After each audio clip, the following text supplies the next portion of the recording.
Have you ever dropped a glass? You watch it fall in slow motion and you know what's coming. It hits the floor and shatters into 1,000 pieces. It's the very definition of fragile.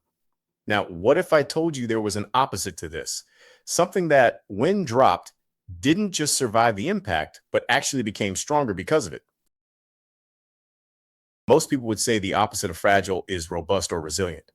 Something like a block of steel, you can drop it, hit it, and it remains unchanged. It resists the shock. But that's not a true opposite. The true opposite of something that breaks under stress is something that thrives on it. That is the essence of a powerful concept known as antifragility. Welcome to Mind Shift.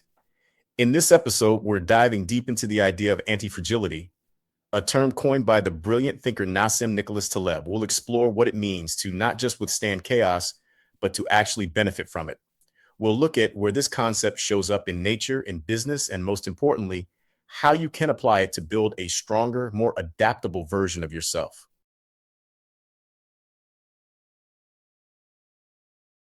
So let's start by clarifying the landscape. Taleb proposes a triad of concepts: the fragile, the robust, and the antifragile. Understanding the distinction is key. The fragile, as we've said, is the teacup. It wants tranquility, a predictable environment. It breaks under stress, volatility, and disorder. Think of a highly leveraged company with no cash reserves. The slightest market downturn could shatter it. Then there's the robust. This is the steel block. It doesn't care much about shocks. It endures. It's solid, resilient. A large established institution with vast resources might be considered robust. It can weather economic storms and come out the other side largely unchanged. Resilience is about bouncing back to your original state. And while that's good, it isn't growth. And finally, we arrive at the antifragile. The antifragile is a system that loves volatility. It feeds on randomness, stress, and chaos. It doesn't just survive these things, it uses them as fuel to grow stronger, more capable, and more intelligent. The perfect metaphor comes from Greek mythology: the Hydra. When a hero would cut off one of its heads, two more would grow back in its place. Forced decay. He didn't weaken it. It made it more formidable.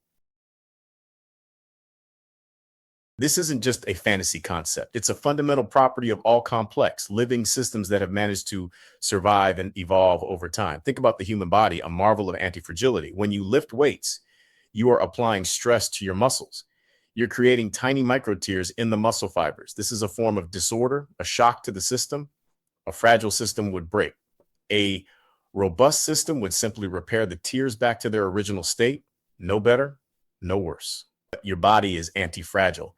It doesn't just repair the muscle, it overcompensates. It rebuilds the fibers thicker and stronger than before to be better prepared for the next time it encounters that same stressor. The stressor was information, and the body used that information to improve. That is anti-fragility in action. The same principle applies to our immune system. Exposure to a variety of germs and bacteria, especially early in life, is not something to be avoided at all costs. It's a training ground. Each exposure is a small stressor that provides the immune system with information. It learns to identify and defeat pathogens, building a memory that makes it more effective in the future. An overly sterile environment, while seemingly safe, can lead to a fragile, underdeveloped immune system, prone to allergies and autoimmune diseases. The system needs the stress of exposure to become strong. So where else do we see this principle at play? Let's look at the world of economics and business. A common mantra in Silicon Valley is fail fast, fail often. This seems counterintuitive, but it's pure antifragility. A startup is, by its nature, fragile. Most of them fail, but the ecosystem as a whole is antifragile. Each failed startup is a small-scale experiment. It provides crucial information to the entire market about what doesn't work. The entrepreneurs learn, the investors learn, and the surviving companies adapt. The constant stress of competition and failure makes the entire tech industry more innovative and dynamic. The death of the individual parts strengthens the whole. Consider the restaurant industry. A single, large, centrally planned restaurant chain might seem robust, but it's actually quite fragile. If a major health scare linked to one of its signature ingredients occurs, or if consumer tastes change suddenly, the entire chain could be crippled. Its scale and uniformity become its weakness. Now, compare that to a city's ecosystem of thousands of small, independent restaurants. Each one is fragile, many will fail.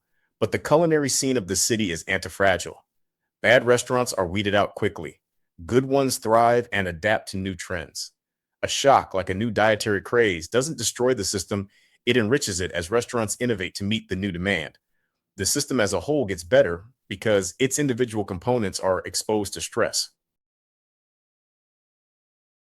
This brings us to the most personal application, our own growth. We are often taught to avoid failure and seek comfort. But this pursuit of a stress-free life can paradoxically make us more fragile. Think of the concept of post-traumatic growth. It's the well-documented phenomenon where people who endure psychological struggle following adversity often report positive changes. They find a new appreciation for life, discover inner strengths, and form deeper relationships. The traumatic event was a severe shock, but for many, it becomes a catalyst for profound positive transformation. They didn't just bounce back to who they were before, they became more. They became antifragile. This doesn't mean we should seek out trauma, of course, but it does mean that we should recognize that hardship, error, and failure are not just things to be endured, they are sources of information and fuel for growth.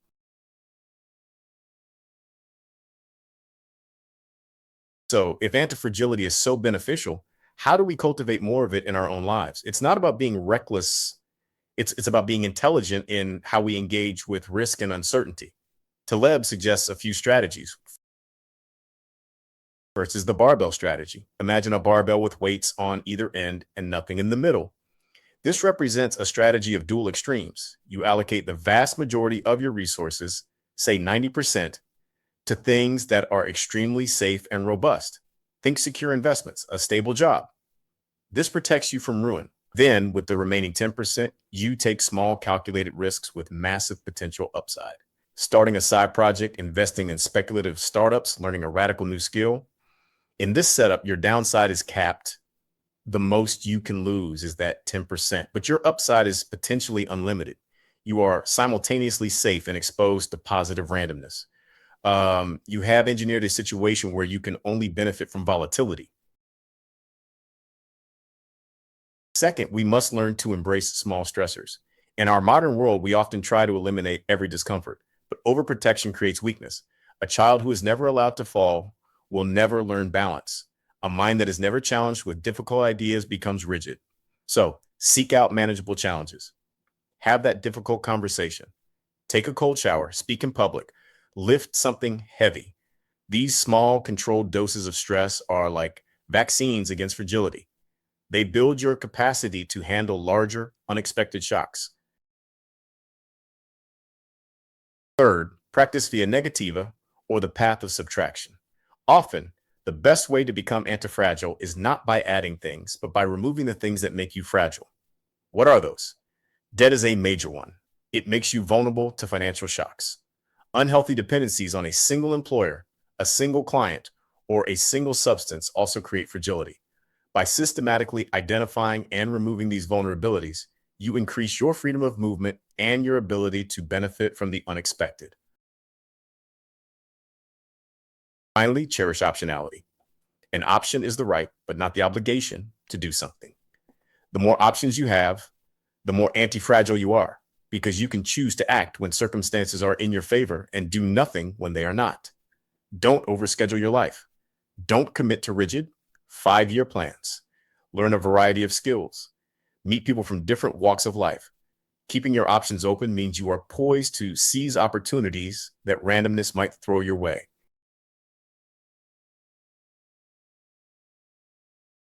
To bring it all together, anti-fragility is a powerful lens through which to view the world.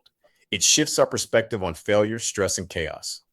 These aren't just obstacles to be overcome. They are essential ingredients for growth and evolution. The fragile wants to avoid disorder at all costs. The robust seeks to endure it unchanged. But the anti-fragile smiles and says, bring it on. By structuring our lives, our careers, and our thinking around this principle, by using barbell strategies, embracing stressors, removing fragilities, and building options, we can do more than just survive in an uncertain world. We can position ourselves to thrive in it. Fanse, we can learn to harness the power of randomness and turn the inevitable shocks of life into opportunities for becoming stronger, wiser, and more alive than we were before. Thank you for joining me on Mind Shift. Until next time, stay curious.